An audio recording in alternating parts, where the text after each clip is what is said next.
Hi, I'm Zach, and I'm doing Pavlov's Law.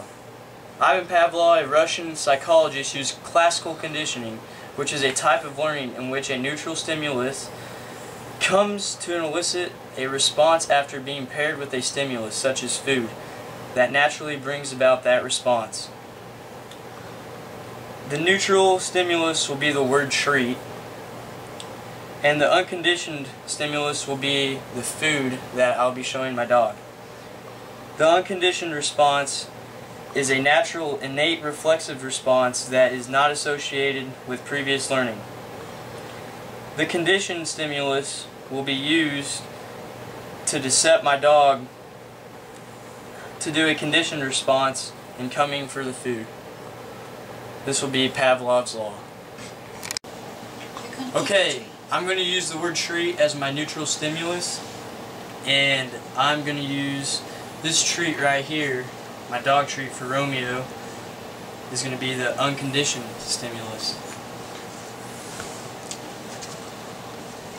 Romeo, treat! Treat! Stand, no, stand, no. Okay, you gotta stand. Stand, stand, stand. Oh yeah. Okay, now that was his unconditioned response, which is natural and innate. Okay, on to the next scene. Is he going? Yeah. Okay, now as you see, my dog comes to me when I say treat, and I have a treat. This time, I'm going to use the conditioned stimulus, which is treat, but I'm not going to have one. And I'm going to get a conditioned response and making him jump and want the treat. Treat, Romeo! Treat! Come here, Romeo. Treat! Treat! Treat! As you can see, I don't have the treat, and he's still acting in the same innate and natural way. Pavlov's Law.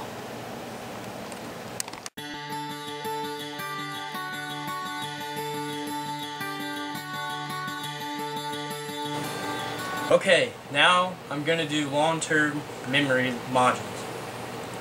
First off, declarative memory is a memory for factual information, like names, faces, dates, and facts, such as a bike has 2 wheels. In contrast, procedural memory refers to a memory for skills and habits, such as how to ride a bike or hit a baseball. Information about things is stored in declarative memory. Information about how to do things is stored in procedural memory.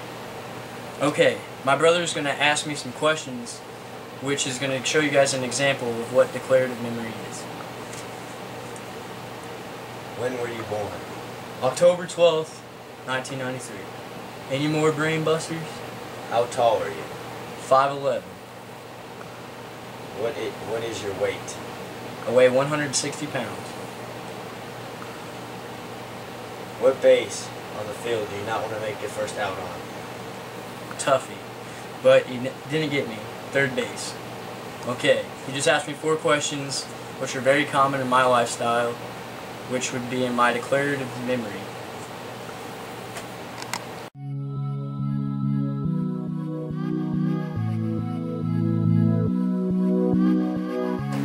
Okay, now I'm going to tell you guys just a little bit about semantic memory.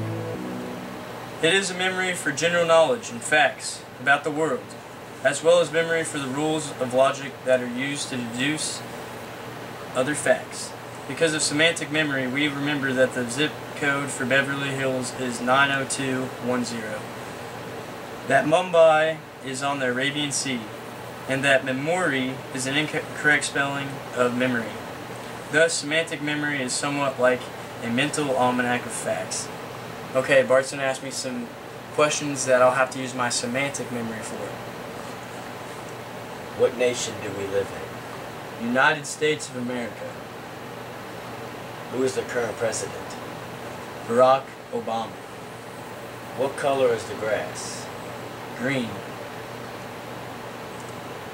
Who is on the penny? Abraham Lincoln. Okay, those were 4 questions using my semantic memory. On to the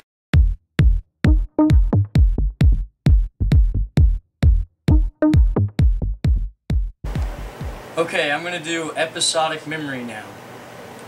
It is memory for events that occur in a particular time, place, or context. For example, recall of learning how to ride a bike, my first kiss, or arranging a surprise 21st birthday party for our brother is based on an episodic memory.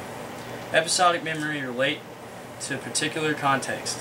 For example, remembering when and how we learned that 2 times 2 equals 4 would be an episodic memory. The fact itself that 2 times 2 equals 4 is a semantic memory. Okay, a episodic memory that I have to use is whenever I joined the Army on January 17th. When I had to go all the way up to Indianapolis the day before on January 16th and stay in the hotel. And then on January 17th we woke up at 5 and went to the MEP Center at 7. After that, I went there, they fingerprinted me.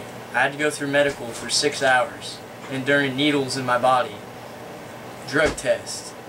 They had to make me do all these weird movements just to see if I could cut it for the Army and be in it.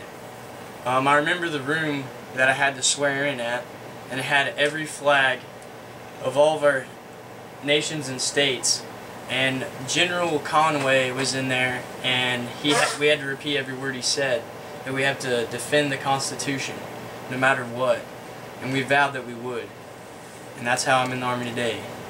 So by me remembering that, that is an episodic memory.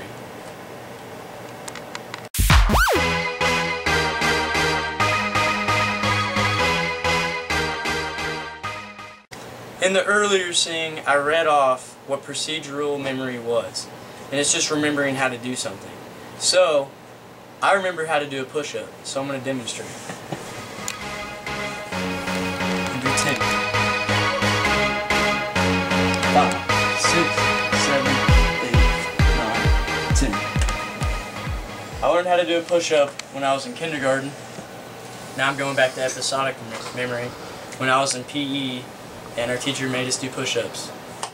So there you have it. These are the 4th. I'm pretty sure it's the 4. Yeah, these are the 4 things you have to use during long-term memory. Thank you and have a nice day.